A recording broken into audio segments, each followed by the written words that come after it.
Let's stay with the story. Daniel Gros is director of the Institute for European Policymaking at Bocconi University in Milan. Bulgaria is a very small economy, heavily dependent on trade and also on tourism. And having the euro would mean that the costs for the Bulgarian industry, exporters, imports, will go down a lot.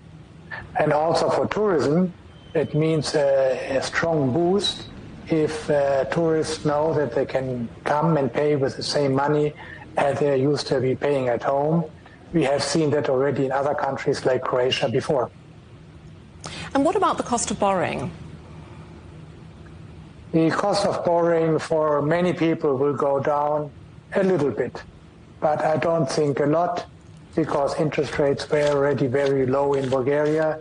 The exchange rate had been fixed to the euro for 25 years without ever changing, and therefore banks will basically charge more or less the same interest rates as before. Lots of advantages for Bulgaria, and yet on Saturday there were protests from many people who feel it's going to be really bad for them. Do you think they're looking at what Greece went through with its debt crisis, years of austerity, very strict fiscal rules under the Eurozone? Could that be worrying them?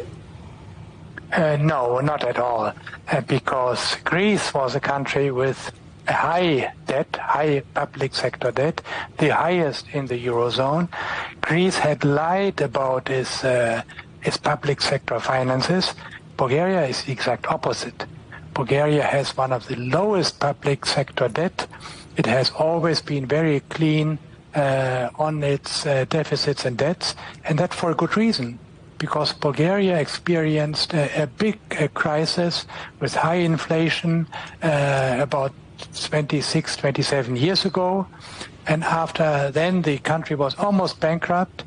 The political system and the public decided never again, and therefore for the last 25 years they have kept public debt under control. There's absolutely no worry for Bulgaria at all. So why do you think we're seeing these protests? Do you think it's more a political or an ideological position? Exactly. That's what we see actually happening in many European countries, that somehow the population protests. They don't know exactly what, but anything that is visible and a big decision, they think this is the elite which imposes something on them, and therefore they protest without looking at the substance. And the substance is that in this case Bulgaria gains a lot. Perhaps one should also realize that in some other Eastern European countries, the euro was not popular before it was introduced. And then after, let's say, 4 or 5 months, when people saw that prices didn't go up, there was no inflation, then actually very soon the euro became very popular, and I would predict that the same will happen in Bulgaria as well.